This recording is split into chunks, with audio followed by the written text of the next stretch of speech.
ყველას, მოგესალმებით ჩვენ მაყურებელს პირველ რიგში. ამას ქვია დაშინებული რეჟიმი. ძალიან დაშინებული. ესენი რო არ იყვნენ ესეთ შეშინებულები, ამას არ გააკეთებდნენ რა თქმა უნდა. ამას აკეთებს მარტო უძლური, შეშინებული, მხდალი ადამიანი და ესენი არიან ეს ხალხი ახლა ვინც არიან შეკრებილი და ეშინიათ რომ დაკარგავენ იმას, რაც მათ არ ეკუთვნის და რაც მიისაკუთრეს ძალით. რაც შეეხება ახლა იმას თუ როგორ უნდა შევებრძოლოთ რა არის ხო, აი რა გზა აირჩია ხელისუფლებამ, აირჩია სრული ეგრეთ წოდებულმა ხელისუფლებამ რეპრესიების გზა, ბელორუსიზაციის, რუსეთიზაციის, არ ვიცი, აი ყველაფერი რაღაც ჰიბრიდული ის დავარქვი მე ამას ყველაფერს ჰიბრიდია რუსეთი, ბელორუსი, ჩეჩნეთი, ჩრდილოეთ კორეა, აი ყველაფერი ერთად აიღეს ამათ. როგორ უნდა შევებრძოლოთ ყველაფერს და ჩვენი გზა რა უნდა როცა შემოვედი მე ეთერში თქვენ ზანეთ რომ ჩვენი გზა მე ჩვენი მყავს ხედველობაში რუსთაველის გამზირი ეს მოძრაობა რომელიც არის რაღაც განსაკუთრებული ფენომენი ჩემის აზრით ის ხალხი ვინც რუსთაველზე დგავართ 210 დღეა რაღაც სხვანაირ ჩვენი გზა რომ განსხვავდება ცოტათი სხვა გზებისგან თქვენ ასე ბრძანეთ მე ვიტყვი რომ ცოტათი კი არა ძალიან განსხვავდება ძალიან განსხვავდება იმიტომ რომ ყველა აბსოლუტურად ყველა იძახის რომ ჩვენ უნდა გავერთიანდეთ და ბრძოლა მაგრამ არავინ არ მოქმედებს ბატონებო უნდა ვიმოქმედოთ ჩვენ კი კარგი ხანია მოქმედოთ ჩვენ კი თქვენ იყავით რეგიონებში თქვენ გაქვთ რაღაც თემატური ქალაქის სხვადასხვა უბნებში ჩვენ ვიყავით სამეგრელოს 5 რაიონში სადაც ძალიან კმაყოფილებით ჩამოვედით ხვალ მივდივართ ჩვენ იმერეთში ზესტაფონში და სამტრედიაში ისე რომ ველოდით იმერლებო ჩამოვალთ ეს იმას ანიშნავს რომ ამით მორჩება იმერეთის რეგიონი რა თქმა უნდა ქუთაისს ცალკე დღე უნდა დაუთმოთ შემდეგ და სხვა რაიონებსაც ასე იქნება აჭარა გველოდება ძალიან ბატონებო მოქმედების დროა დღეს აღარ არის უკვე იმის დრო რომ ვიძახოთ რომ ჩვენი გაერთიანება არის საჭირო ჩვენ უკვე გავერთიეთ მე ვთხოვე პოლიტიკოსებს პოლიტიკურ პარტიებს მობრძანებულიყვნენ ყველანი მოვიდნენ და ასე თუ ისე ყველანი დარჩენ ჩვენთან სულ ყველა პარტია არის ჩვენთან შეიძლება ეხლა მათ სამუშაო გეგმა არ არის ის, რასაც ჩვენ ვაკეთებთ, მაგრამ მათ წარმომადგენლები ყოველთვის დავყვებიან ჩვენ და სულ ერთად. ერთობა, ანუ თქვენთან შეიძლება ითქვას, რომ შედგა რუსთაველის გამზირის ეს არის ეს ერთობა, რომელსაც ჩვენ მივყვებით და ვაკეთებთ ჩვენ გზას. ჩვენი გზა რა არის, ბატონებო? მოდით სანამ აი ამ გზაზე ვისაუბრებთ, ბატონ პატა, აუცილებლად მინდა გკითხოთ, მე ვუყურებდი, აი აღნიშნე, რომ პოლიტიკოსები არიან დაკავებული, 7 პოლიტიკური ლიდერი არის ამ ეტაპზე ციხეში.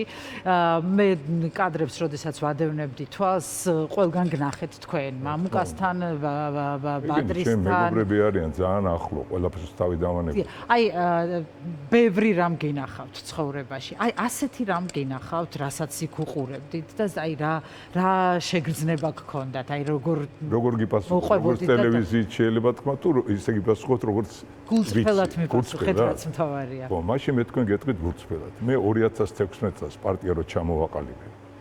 მე მაშინ ვიგძენი რომ ეს ყველაფერი ჩვენ გველოდა.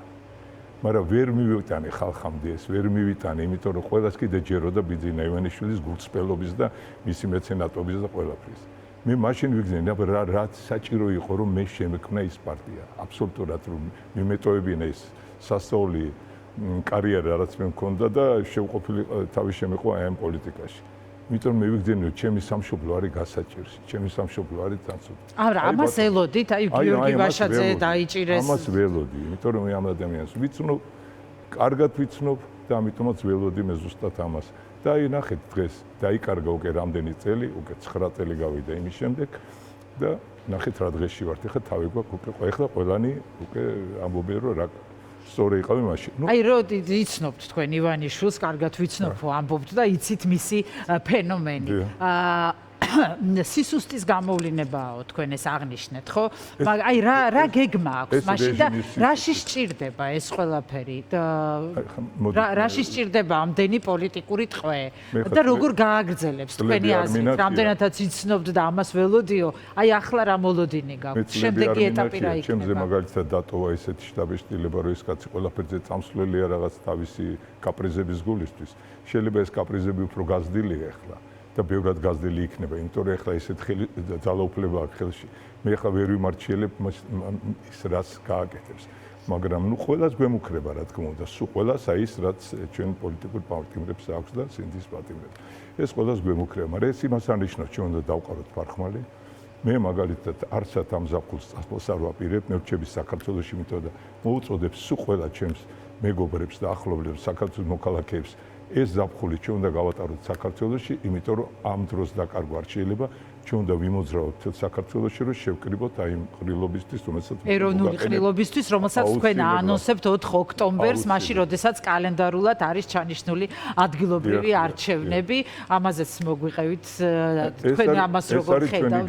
ანუ ეს არის ალტერნატიული გზა, მე გავღნიშნე. ეს არის ერთადერთი მშვიდობიანი გზა, რომ დავამხოთ ეს რეჟიმი.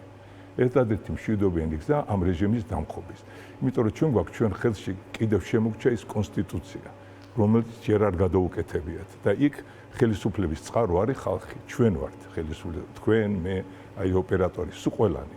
და ამიტომ ჩვენ თუ შევიკრიბებით ერთად და ჩვენ გადავწყვეტ რომ ჩვენ ესეთი კი არ გვინდა 4 ოქტომბერს უნდა იყოს დიდი შეკრება თბილისში. ეს გვინდა ზუსტად გავაკეთოთ 4 ოქტომბერს, იმიტომ რომ 4 ოქტომბერს არის ის დღე, როდესაც ივანიშვილს უნდა რომ ჯიბეში ჩაგვიდოს მთელი ქვეყანა და გვეყავდეთ.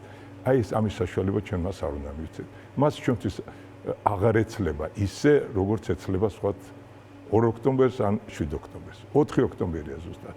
და ზუსტად ჩვენ გამოვაცხადეთ ის, რომ აი 4 ოქტომბერი ჩემი აზრით ჩვენ ძალიან მაგარი მზადება მიდის ახლა ამისთვის. მე იქედა კვირაში უნდა შევიტანო, ახლა ჩვენ ხელმოწერას ვამზადებთ ქალაქის მერიაში, რომ მოგცენ დინამოს სტადიონი. აი ეს პაიჭადის სახელოს სტადიონი, რომ რაღაცნაირად მაინც დავეტიოთ, რომ მივცეთ ამას ყრილობის სახე, იმიტომ რომ ათობით და ათობით 1000 ადამიანი ჩამოდის, უკვე 40-50000 ვიცი ადამიანი, ვინც ჩამოდის რაიონებიდან. და ამას მოემატება. და ამას რომ მიეცეს ახლა ყრილობის სახე, რომ მანდატები იქნება, ისინი იქნება. ჩვენ გვჭირდება რაღაც სივრცე. ამაზე დიდი სივრცე საქართველოში არ არის. ესე იგი აი მე შევიტანთ ალბათ იმ კვირაში. ნახოთ როგორი იქნება პასუხი და პასუხი ხა როგორი უნდა მოგცენ ხა ჩემის აზრით და თუ არ მოგცემენ მოვნახავთ რამე ალტერნატივას. თავარია მანამდე რამე არ მოიფიქრონ ისეთი რომ თქვენც თქვით და რომ ყველანი ყველაფერს ველოდებით და ნებისმიერი ჩვენგანი შეიძლება აღმოჩნდეს გისოსებს მიღმა ამ რეჟიმის წყობაში. ვინ როგორ ისა ჩვენ თავარია ჩვენ ვაკეთოთ ჩვენი საქმე. ყველა ვაკეთოთ ჩვენი საქმე და მე აი ზუსტად მე ბედნიერი ვარ რომ პოლიტიკური პარტიები ძალიან გვერდში გვიდგანა. კი ბატონო. შეძლების დაგვარად გვერდში გვიდგანა. ხა ლიდერების ზიანო კი ყველა პარტია მოდის, დიდი მადლობა მათ და ეხლა ყველამ უნდა დავივიწყოთ რომ რაღაცა სხვადასხვა ერთმანეთში ხიშპი აქვს რაღაცა, ჩვენ უნდა გავერთიანდეთ იმითი რომ აი ამ მოძრაობას შევუწყოთ ხელი, შევქმნათ ის ქვეყანა, ის საქართველო, რომელიც ჩვენ გვჭირდება და ამის შემდეგ არჩევნებზე გავარჩიოთ ერთმანეთს, თვითონ გაარჩიონ ერთმანეთს ახალ საპარლამენტო არჩევნებზე. მადლობა ძალიან დიდი ბატონ პაატა, წარმატებას გისურვებთ და რუსთაველის გამზირი ჯერჯერობით